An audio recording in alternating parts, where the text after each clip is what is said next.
This is Jay Scott. I absolutely live and breathe hunting and fishing.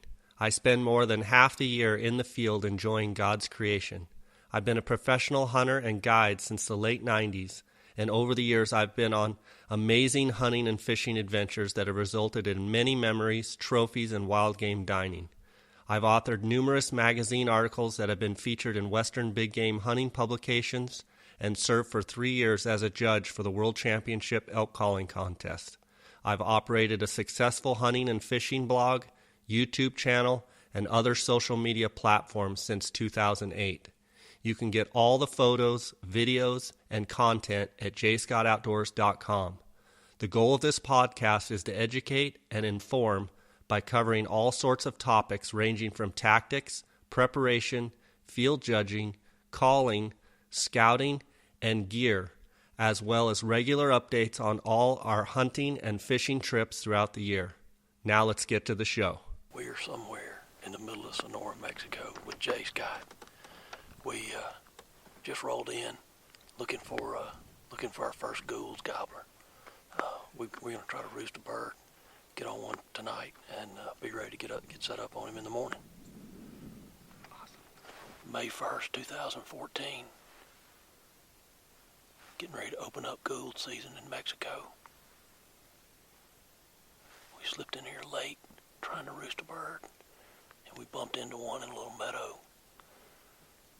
So we're just sitting up on the side of what we would call a big hill in Mississippi. Just heard another bird gobble, so we feel good about where we are. There goes another one. Those are just hopping up in there.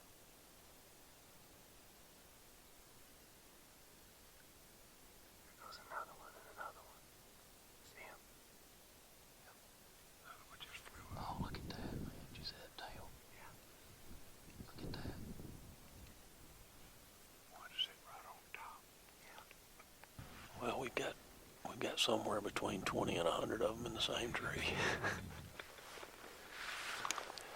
We think we've got 20 of them in the same tree, and they've all gone to bed for the night. And now we've just got to figure out which side to set up on before daylight in the morning. So Jay's going to stay up all night and analyze that, and we're going to get some good rest.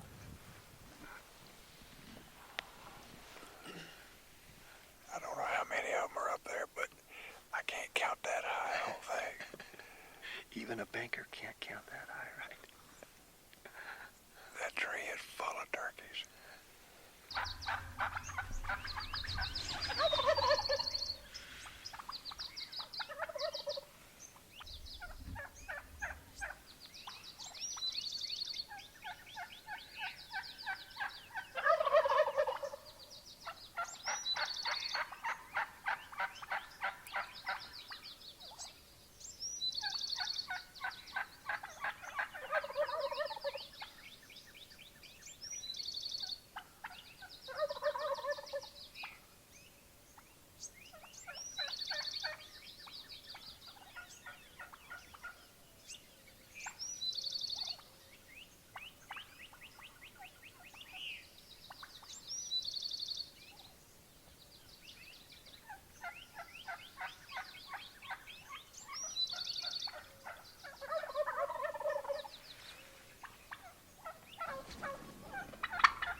was Now, incredible. that's what I call a sunrise service. Yes, sir.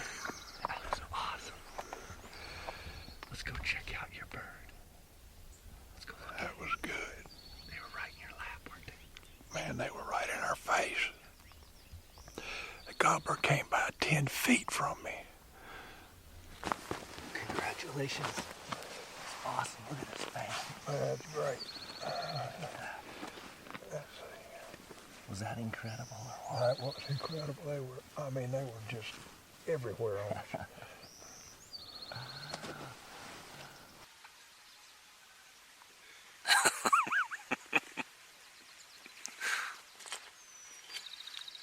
How about that? I mean, the first thing I heard was, you know, And it they was were crazy. And they were making some racket. This turkey's going to land on my head, and he nearly did. Well, guys, that was an awesome morning. We was roosted gorgeous. these birds last night, and we watched them walk across this ridge and fly up in that tree. And we made a plan to get in here on this side of them. And boy, they started flying down. I thought, I better do something. I made a couple calls, but I don't think it mattered. They were calling so much. Yeah, they flew right to us. They were making some noise. Yeah, and then they were all around Tally. I mean, they were 7, 8, 10 feet from you at times. Yeah. I was nervous that they were too close, you know, and if they were going to have seen me. This one hen over here saw me move the camera or something. She got kind of spooked and bumped a little bit, but they settled back down. You know? And then I'm glad you shot when you did, because the hens were getting by me and They were starting to move. Well, they were starting to move away. I knew that there was this gobbler that came by me 10 feet. I knew he was back this way somewhere. I had lost sight of him. Yeah. But this one was further over. He was probably 35 yards That's awesome. going the other way. And when he stuck his head up, I thought it was time to get on Send with the him program. home. Get on with the program. Well, you guys completed your Royal Slams this morning, and couldn't be happier. Thanks, brother. We Right on. appreciate you. Good job. Thank you, Great Jay. job. Great hunt. Awesome. Was that an unbelievable hunt or what? Welcome to the J. Scott Outdoors podcast, episode number 2. This is a Gould's turkey hunt, as you just heard, from Mexico. I've got Greg Ray and Tally Rydell, who came down in spring of 2014 in May, hunted with me. They were my first trip of the year down there, and we just had an awesome time. They were able to fulfill their Royal Slams that morning, and they still had a tag each in their pocket, and we had a great hunt that afternoon, which you're going to hear later on the show. Greg is just a phenomenal guy, and Tally as well, and it's just good to meet guys. They're from Mississippi, and never met them before, but we just seemed like we just made a great friendship, and I actually got to see those guys last week at the National Wild Turkey National Convention in Nashville, Tennessee, and so it was great seeing them. And I just want to thank all the listeners for tuning in. We're excited about episode number 2. We're excited about what we're going to be doing here with this podcast. And, if you have any questions about any type of hunting or fishing, related topics, you can email them to me at jscottoutdoors@gmail.com, and I'll try and answer them the best that I can. But today we're going to talk about Gould's turkeys, and I've got Greg here. Greg, how are you? I'm great. How are you? Good. Are you trying to thaw out? I hear a little bit of a cold snap's hit your way down there. Well, it has. It's been a lot colder the last 6 weeks or so than we're accustomed to in Mississippi. But the great news is the month of February is about gone, and in 3 weeks we'll be opening spring turkey season here in Mississippi. Right on. Yeah, that's. I saw you last week at the NWTF convention in Nashville. It was good to see you guys. Yeah, that's a great event for anybody who hasn't been there.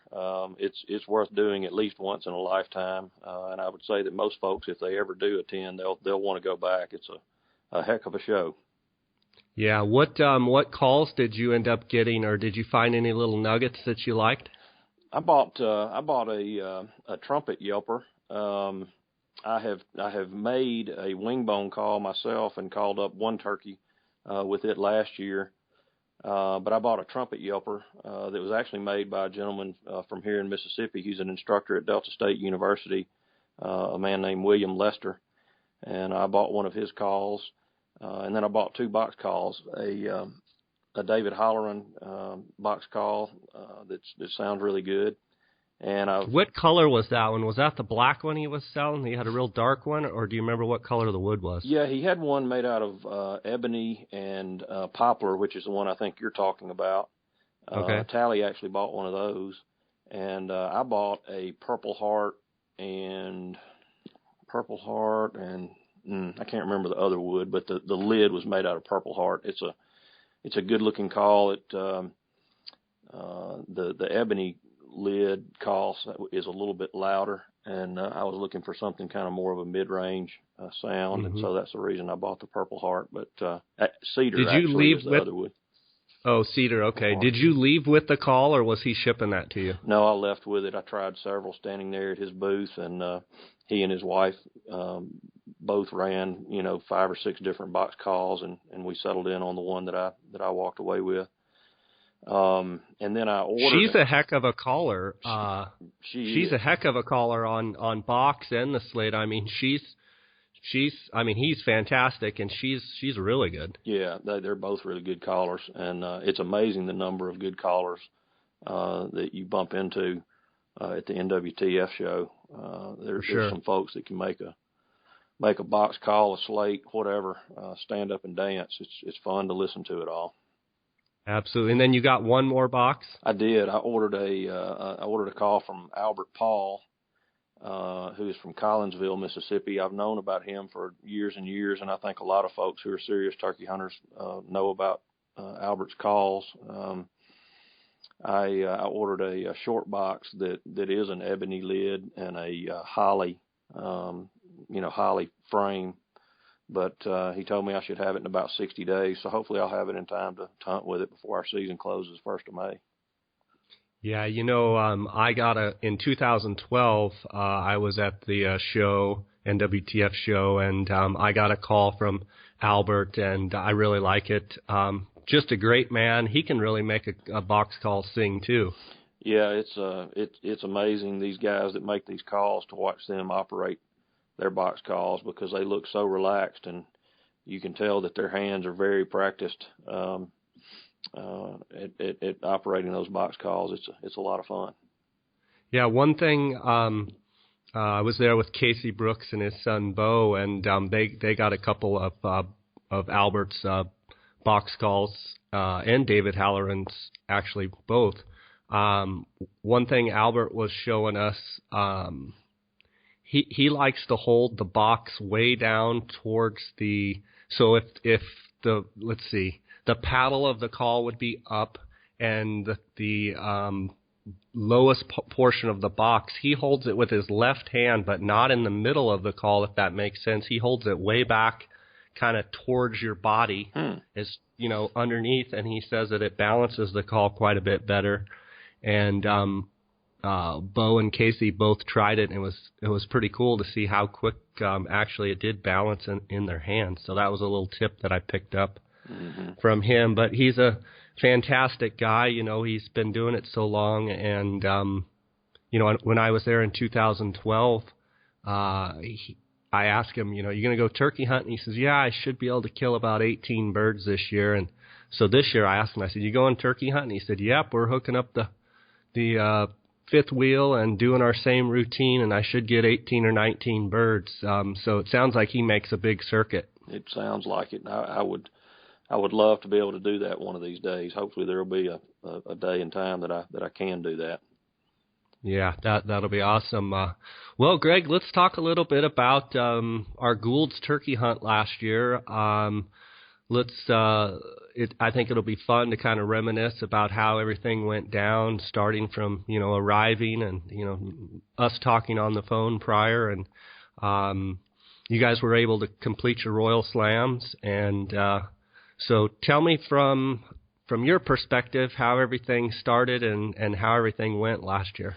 Well, I tell you, Jay, it's kind of an unusual story, I guess, and I don't know that you and I have ever even really talked about this. I I've been turkey hunting for 15 years. I got started late in life. I was 34 years old when I started turkey hunting, and I don't know that, certainly early on, I don't know that I ever had any objective of trying to, kill all four of the subspecies in the 48 states. And certainly had never thought about a Royal or a World Slam. But over the years, had an opportunity to hunt Miriam's with a friend. Had an opportunity to hunt Rios, and the next thing you knew, we were planning an Osceola hunt. And I killed my Osceola in the spring of 13 to finish, I guess, a lifetime Grand Slam. Never have done it or attempted to do it all in one season, but sure. I never really had the Goulds or the Oscillated on my mind, even after I finished my Grand Slam. And I was just kind of surfing on the web looking at elk hunting opportunities in Arizona, and that's how I came across your website. And in looking at all of the different hunts that you have done in the past for sheep and elk and turkeys and so forth, I kind of got interested in chasing a Gould's turkey. And my hunting buddy, Tally Riddell, and I were coming back home on the last weekend of duck season in 2014, and we started talking about turkey season, and we kind of started kicking around the idea of trying to do a Gould's hunt, and that resulted in the email to you, and I guess the rest, as they say, is history. It was fairly historic. I think our trip was pretty legendary, don't you think? Yeah, I do. It was a great time. Clearly, you do a great job on your website of showing the videos of different hunts that you've done in the past, and it's important to me. We've been on a lot of different hunts with a lot of different outfitters, and we've only had one experience that I would call bad. And that was because the gentleman that we went with really was not a turkey hunting operator. He had turkeys on his property from time to time, but he just really didn't understand enough about what the birds were doing and so forth. So I wouldn't even really consider that his fault, but it just was not what we would expect in a turkey hunt. And seeing your videos made a big difference for us. And then, of course, talking to you on the phone for the hours that we did visit before we decided to come down and hunt with you made all the difference in the world. And, I don't know whether most hunters have any apprehension about going into Mexico these days. Certainly there's a lot of press and notoriety about the state of affairs down there. But, you and I talked about any challenges related to travel down there, and you reassured me that you've taken your wife down there for years and years deer hunting, and that you've never had any sort of issue or never felt uncomfortable down there. That's exactly what we found. Yeah. And so you guys flew right into Tucson, and then you guys rented a car, right? And then we met in Douglas. We did. Tell me about that transition, how smooth everything was. Oh, it was simple. The car rental, everything about the car rental and baggage worked fine in Tucson, and it was simple to get to the interstate, and not a bad trip to Douglas. I don't recall exactly how long it took us to get down there. Hour and a half, 2 hours, maybe something like that.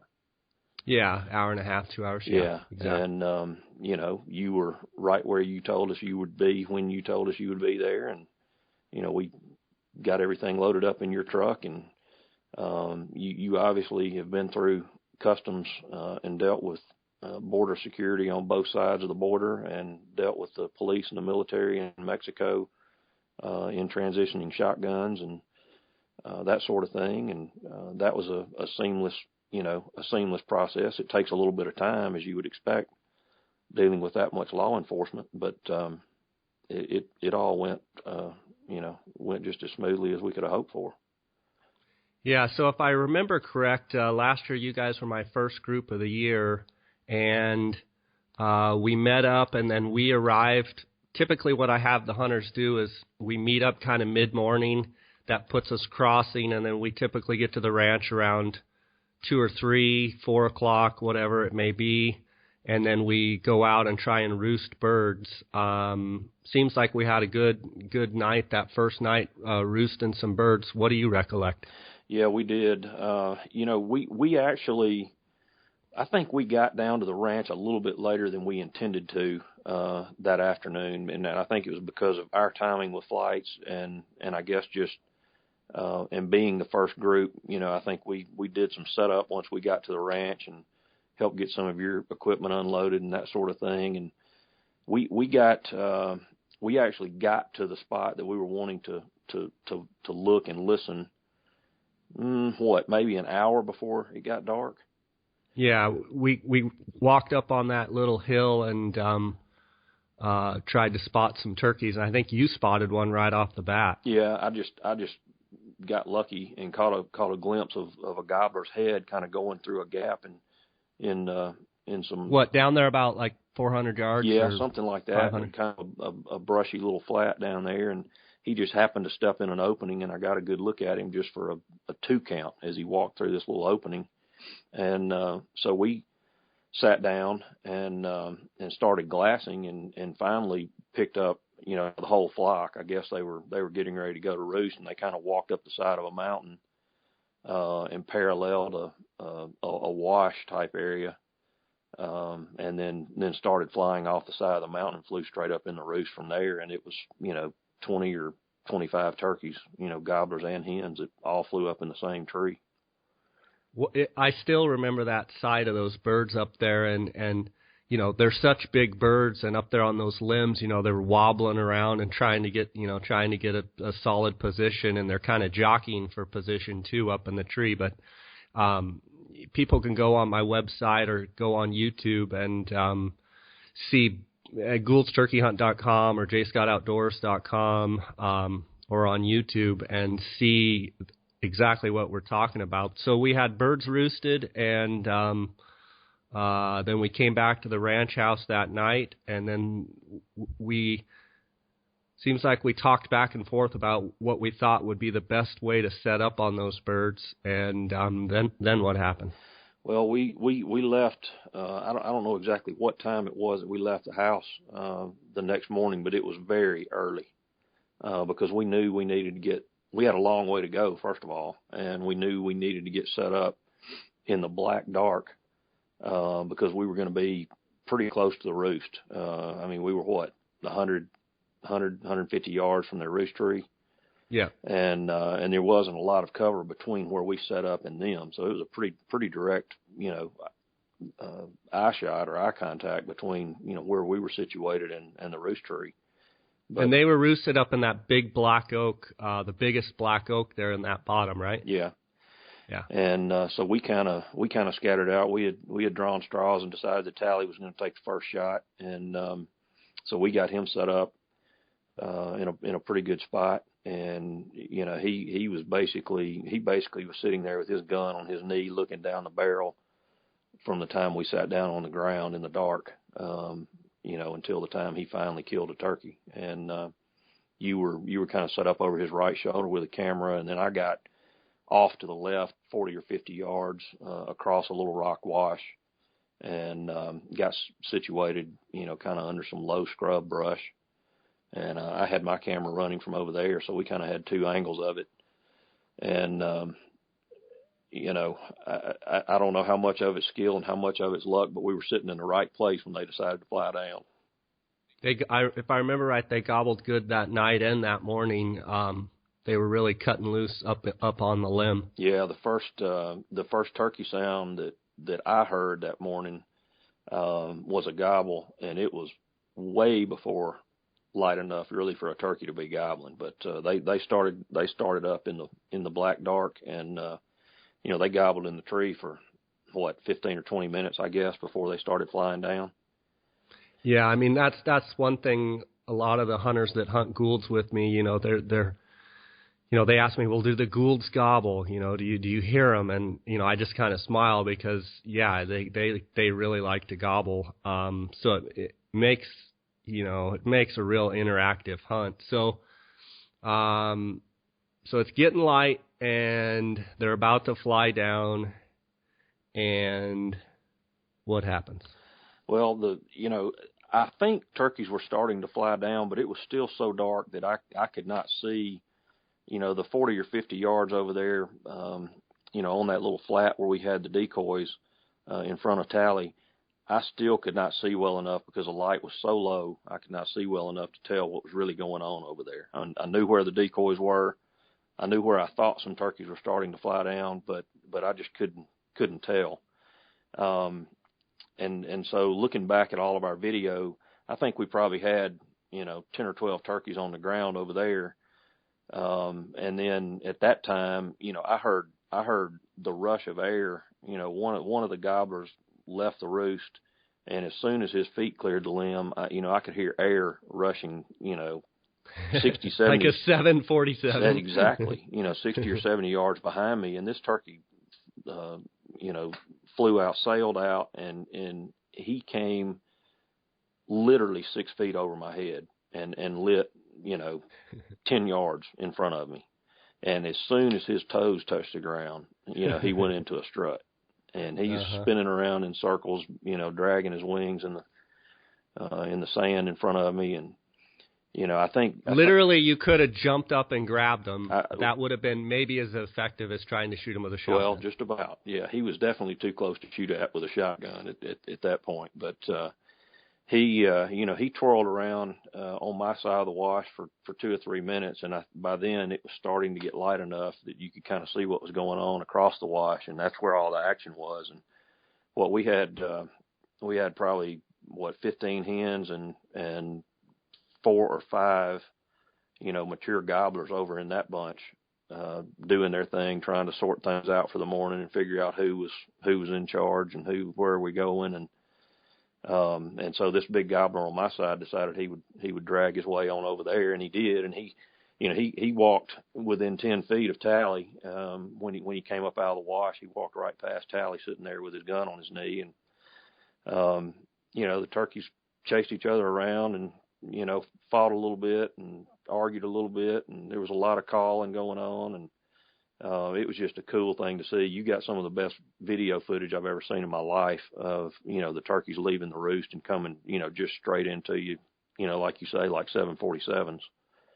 And then the Mississippi SWAT team showed up and kind of put a silence on the program there for a bit. Yeah, we did.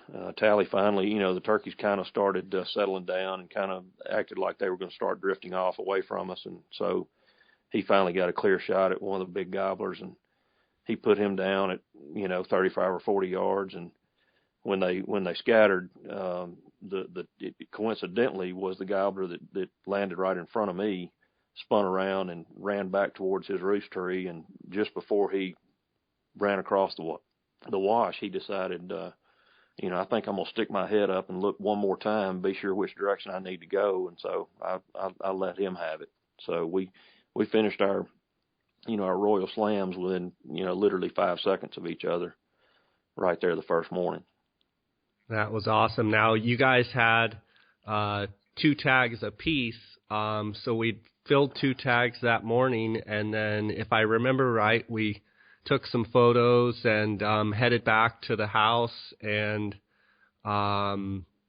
we made some breakfast, and I think we took care of the birds. Yeah, is that what you recall? Yeah, we did. I think we decided to put the birds in the freezer. Yeah. Until we could know, we were trying to figure out if we were going to bring any back to be mounted and that sort of thing. So I think we took them and put them in a big chest type freezer so that they would stay fresh. And also on the way back to the house that morning, Jay, you took us around the ranch and we saw some of the most terrific scenery, that you could ever want to see. I mean, it's a desert mountain area, and, for folks like us, it was a sight to behold, to get up on top of some of those mountains and to see just for miles and miles and miles, and, had a great time doing that. It's definitely beautiful country down there. It's, until you really go, pictures and video try and do it a little bit of justice, but it just doesn't seem like it truly captures how cool it is down there.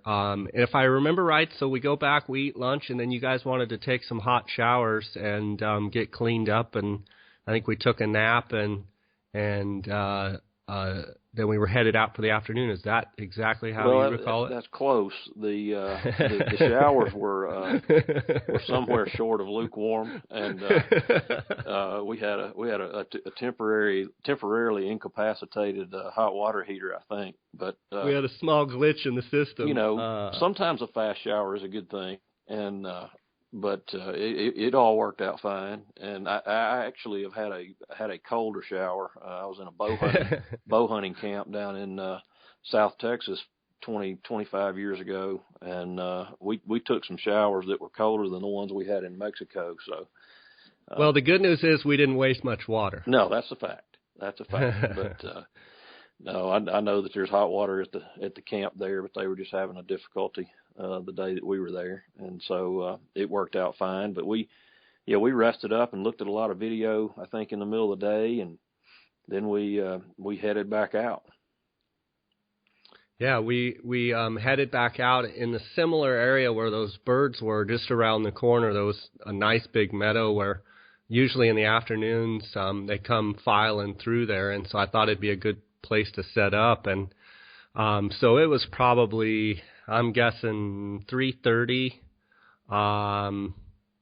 At that point we got 2 birds down and we got 3 days. It's like, we probably could have kept pounding that morning and been done before noon. But I thought the best way, the most effective and best plan would be to, put the decoys out and get a good show. So we sat in that meadow, and let's see, Tally was to my left and you were just to my right, and we put the decoy out, and that Dave Smith strutter with the real tail fan and real wings, and then I hooked it up on some strings, which turned out to be an interesting proposition. And then what did we sit there? What do you recall? We sat there for maybe an hour? It was an hour at the most, I would say. The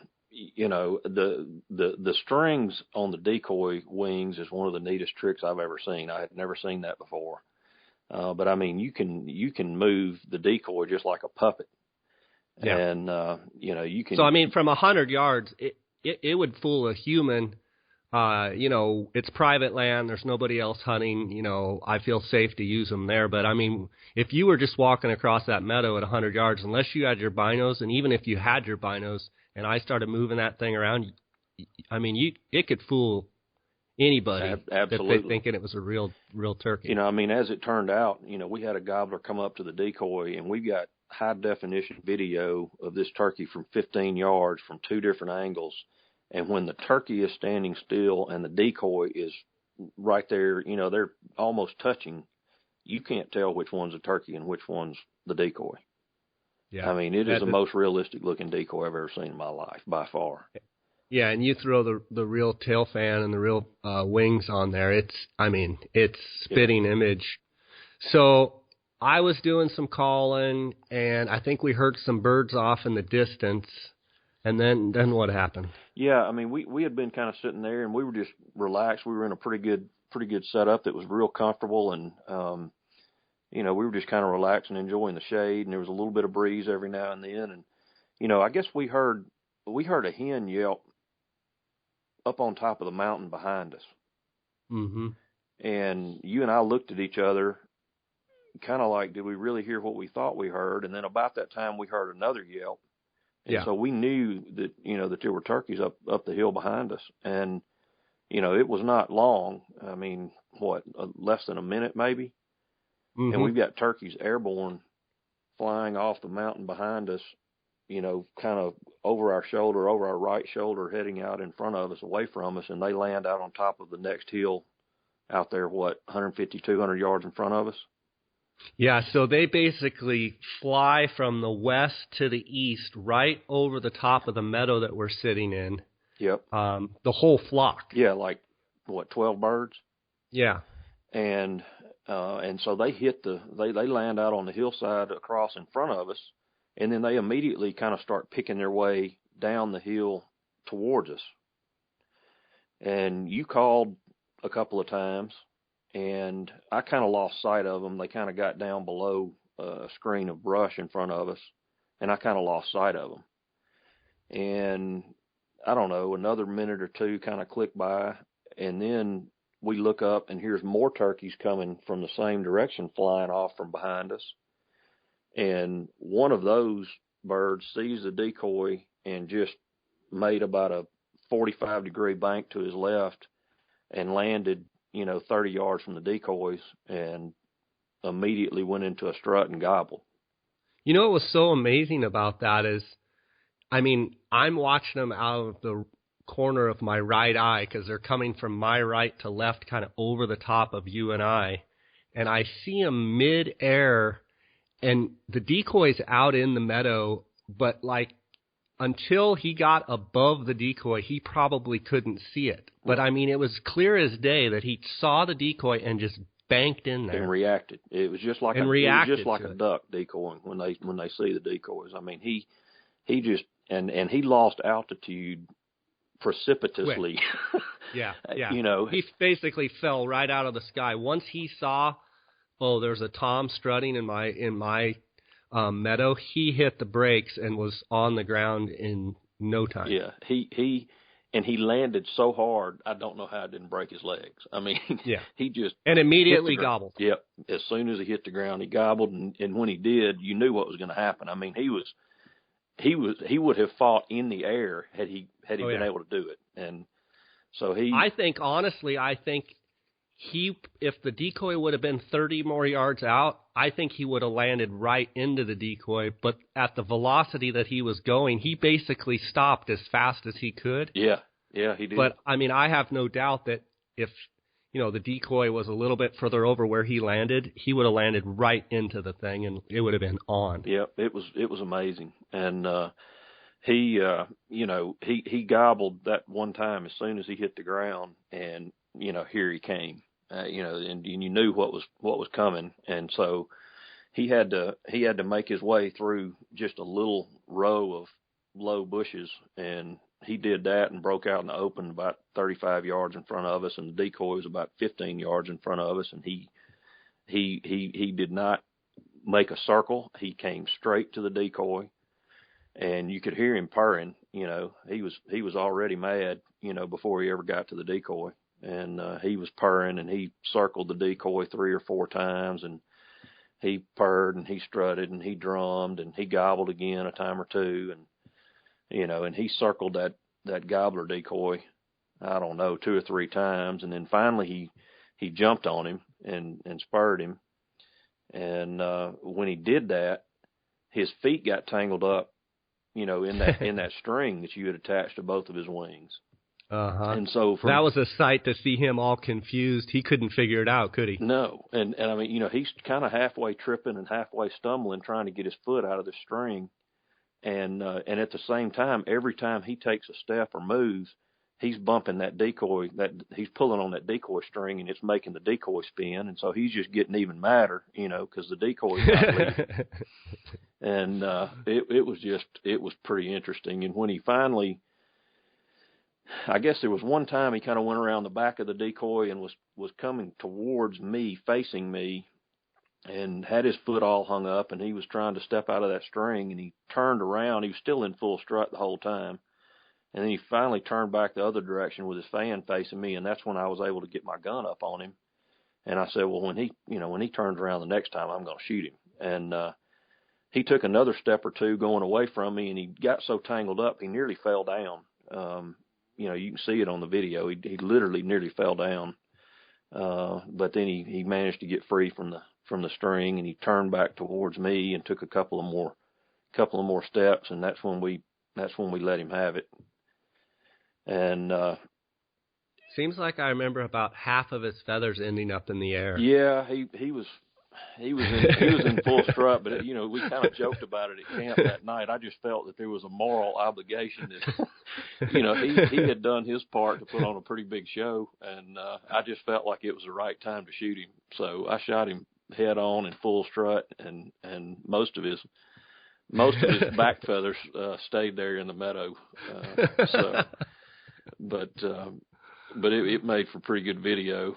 And then heck, all the other birds that had flown over, they had made their way down in, they were within 100 yards of us, and I never saw them. Once I lost sight of them when they came off that far mountain, I had lost sight of them. But my birds are laying out there on the ground, not flopping very much at all. But I guess you or Tally I was fighting purr kind of to them, and here they came. And so you called, and then you started calling some more, and I said, Jay sees another turkey. And so I kind of craned my neck around and looked, and sure enough, that whole bunch was coming our way.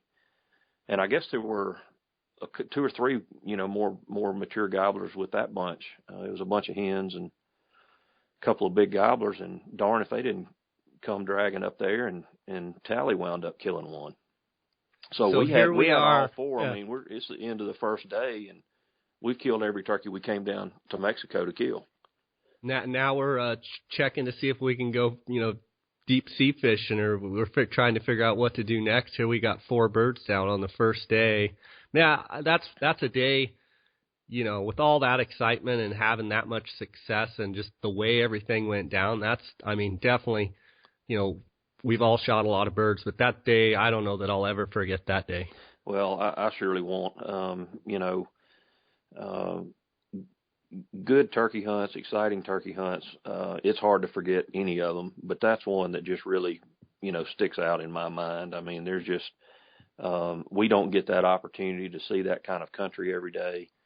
And to be sitting there with the sun kind of slowly going down, and a breeze blowing, and you're sitting in the shade, and you got these turkeys out here doing anything and everything you wish you could get a turkey to do. It was a pretty special hunt. Yeah, it's awesome. And then Tally ended up getting his bird mounted in hanging mount. Is that what you call it? It turned out beautiful. Yeah, a dead mount or hanging mount, and it did turn out great. We've used a taxidermist in Trinidad, Colorado a couple of times. I've got a big Osceola standing here right next to me as we speak that he mounted for me, and he does a great job. And that's is it Todd Hoffman, the Birdman? Yep, Todd Hoffman, Birdman Studios in Trinidad, Colorado. He does a great job. He does. I'm not sure, he may do birds exclusively, but he does great work on turkeys, on ducks and geese and that sort of thing. Yeah, well, that was an awesome trip, and it was nice to we were able to get a bunch of great photos. Obviously, we got great video of the hunt, and the camaraderie of the hunt was just awesome. And so we had a couple of days to kill, and we just had fun and kind of scouted around here and there. And then it was so great to hear from you guys before the NWTF this year, and then get to meet up at the convention and see you guys. What do you guys have planned for this year? Are you staying local, or what's your plan? Well, we're gonna hunt here locally, but we're also planning. We've been to Oklahoma to hunt Rios the last 5 years in a row, and we're gonna do that again. That'll be the week after Easter. Nice. Is that a 1 bird or 2 bird state? How does that work? It's 2 birds. And then we're also going to go, and really that's in far western Oklahoma near the Texas Panhandle. And we've met another guy that has a farm in the Texas Panhandle, about 60 miles from where we hunt in Oklahoma. So we're going to bounce from Oklahoma over into Texas and hunt over there for a few days. And we can kill 4 turkeys in Texas. Typically, we just do a 2 bird hunt, but you can kill up to 4. So we're gonna this year we're just gonna kind of play that by ear, and we may kill 1, we may kill 4 in Texas, nice. But we're looking forward. Are you guys driving up there? Or are you gonna fly? Yeah, we're gonna drive. It's a long drive, but it just it just seems to work for that trip. So that's what we're gonna do. It's about 750 miles from here. So your opener in Mississippi will be the 15th of March? Yeah, March. It's actually the 14th this year because of the way that weekend falls. Typically, Mississippi season opens on the 15th of March and closes on May the 1st. But I guess this year, since the 15th of March is on a Sunday, they're just going to go ahead and back it up one day and open it on Saturday the 14th. Gotcha. And then, like, what, April 10th or 7th or 10th or something like that, that's when you head to Oklahoma? Yeah, the 6th or 7th, whatever that Monday is. Mm-hmm. Awesome. And so we're looking forward to that. And we've, over the years, we've done a Miriam's hunt out in New Mexico near Raton, and actually between Raton and Folsom. Mm-hmm. And we've had some great times out there. We've not been able to do that for the last couple of years, but would love to be able to do another Miriam's hunt one day. All these birds are special in their own unique way. Sure, and absolutely. Miriam's is a beautiful turkey, and it's just fun to be, again in that kind of an environment, in a mountainous environment that we don't get to see down here at 400 feet of elevation. Yeah, the whopping elevation of 400 feet. Well, you've got those old swamp gobblers down there in Mississippi. Those are probably some of the hardest turkeys. They've seen the dance before. Well, they have, and I think truthfully, I think Rios don't get enough credit. I think what gets a lot of Rios and a lot of Miriams killed is just the fact that they're so visible.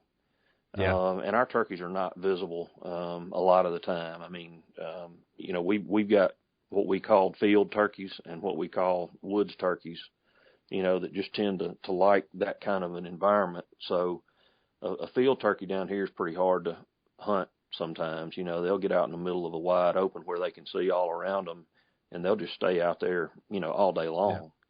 Mm-hmm. And the woods turkeys tend to be, they just tend to be skittish by nature. I've joked that, a couple of the clubs that I hunt on have got turkeys that are very notoriously difficult to hunt, and it's just because they've been hunted for, 40 years. And, I've always joked that those gobblers peck out of a shell, at birth, knowing to run from a hen call. Yeah. So, I mean, they're just born to be scared, aren't they? Yeah. And, but they're fun to hunt, and they're fun to listen to. A big mature gobbler hammering in a hardwood hollow is something everybody needs to hear.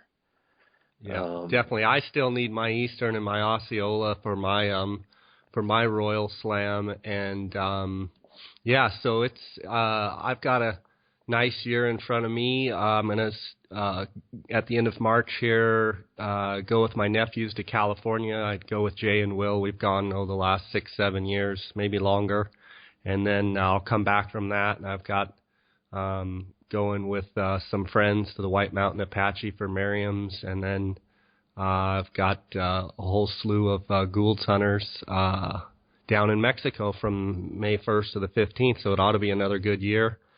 I'm looking forward to it. Our weather here in Phoenix has been just unbelievable. We've been 75 to 80 degrees, seems like, for the last 2 weeks, and so, which is a little bit unseasonably warm for us, but, when it starts warming up, definitely start, getting thinking about turkeys probably at least 30 days, quicker than I should. Yeah.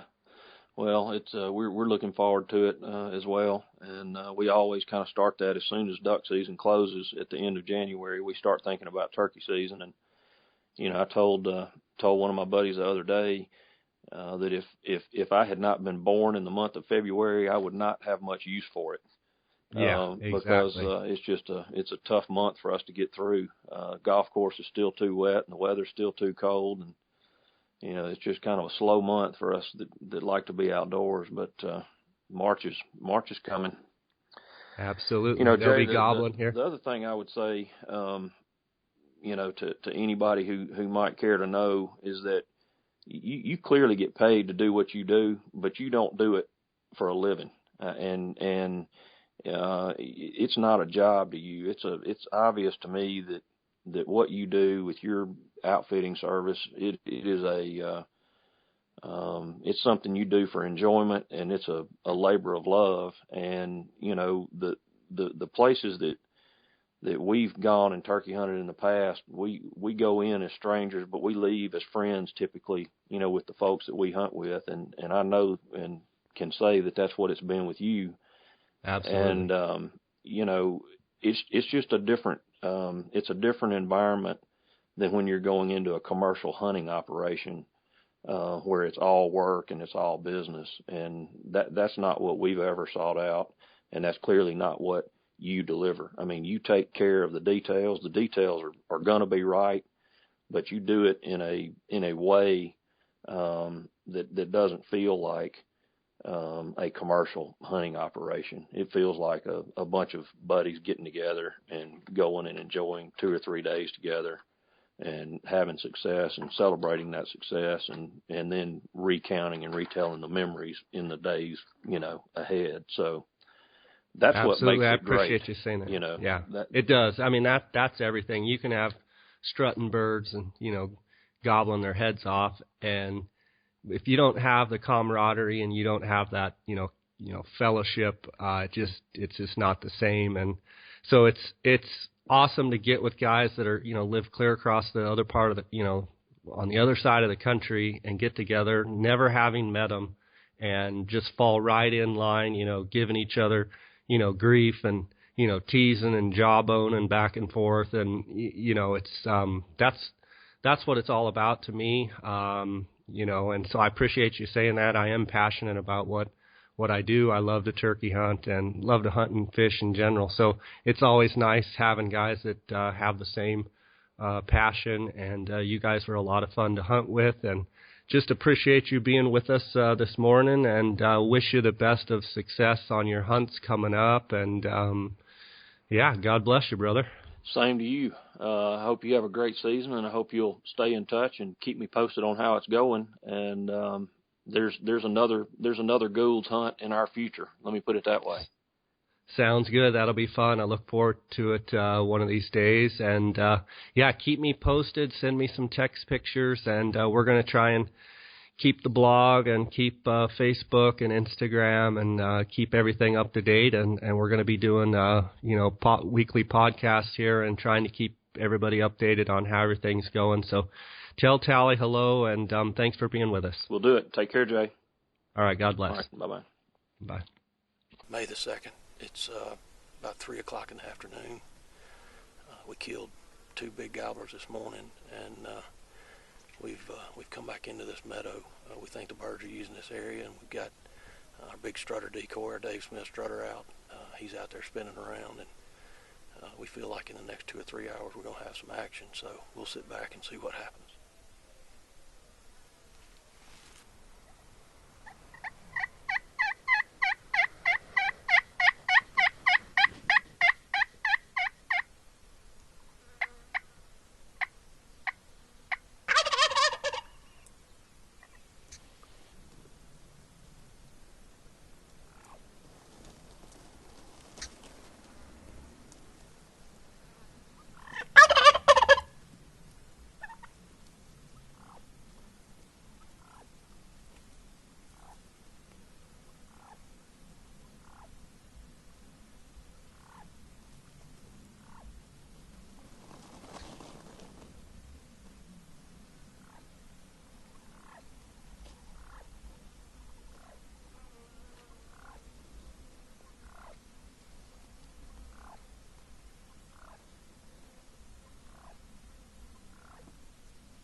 I thought he'd die of starvation standing there tangled up in the decoy strings.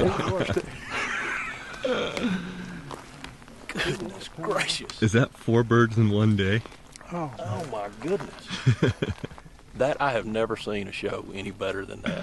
That was Flying phenomenal. in. You talking about an Academy Award. that's like a Delta airline trip Oh, coming in. I was about to, I couldn't breathe. I was so shook up. That was When he started- unbelievable. When he started spurring the decoy, Did you hear him drumming? I did. Good. Tally's never been able to hear one drumming. My so hearing is so bad, I have never heard one drumming, He but was I getting did. I did when he was standing right here. Yeah, I did. I thought I finally realized that the first time I'd ever heard it. That was But incredible. when you're 10 yards from him, you can hear it. Yeah, that's right. How about them flying over the top? man. I mean, 2 different bunches of them Yeah. flying in, and the darn and He lit like a mallard. and this I mean, one- he just, he came in and he saw the decoy and he just banked and lit right there and started gobbling. incredible. He is shot to pieces, too. I still don't have one to mount. Look at the feathers I across still there. don't have one to mount, but hey, I mean, you sprayed feathers all over think I half hit an him. acre. he didn't do any flopping, so No, he didn't. my goodness. Got a good beard. Well, guys, that was unbelievable. We got 2 birds this morning on a good roost setup, and we came in this afternoon and put the Dave Smith strutter out and set up. We got in here early. We didn't want to spook any birds, and I heard a hen up on the hill, and the next thing we know, the whole flock flew over on this ridge. And then, Greg, your bird stopped short, I think, when he saw the decoys and landed right there Yep. Just landed. and Cupped came right in. in just like a duck. We got the, And he had He hit the he had ground. fighting on his mind. oh man, He hit the ground, and first thing he did, he hit the ground, went into strut and gobbled yeah, he Yep. did. immediately. Sure did. So we got the Mississippi SWAT team here. And we have swatted them. Put a herd on these birds. We got 4 birds in one day. 2 this morning, 2 this afternoon. 2 beautiful Gould's gobblers. Congratulations, guys. Awesome job. Man, Got thanks. some great video, Great. great memories. Thanks, Jay. Awesome. Thanks for listening to this episode of our podcast on Gould's turkey hunting. You can go to www.gould'sturkeyhunt.com. That's a Gould's Turkey specific website devoted all to Gould's Turkey. You can also find us at jscottoutdoors.com and follow us on Instagram at jscottoutdoors. We also have a YouTube channel at jscottoutdoors. And we're just very thankful for you guys listening, and look forward to our podcast next week. Thank you. Next week. Thank you. Next week. Thank you. Next week. Thank you. Next week. Thank you. Next week. Thank you. Next week.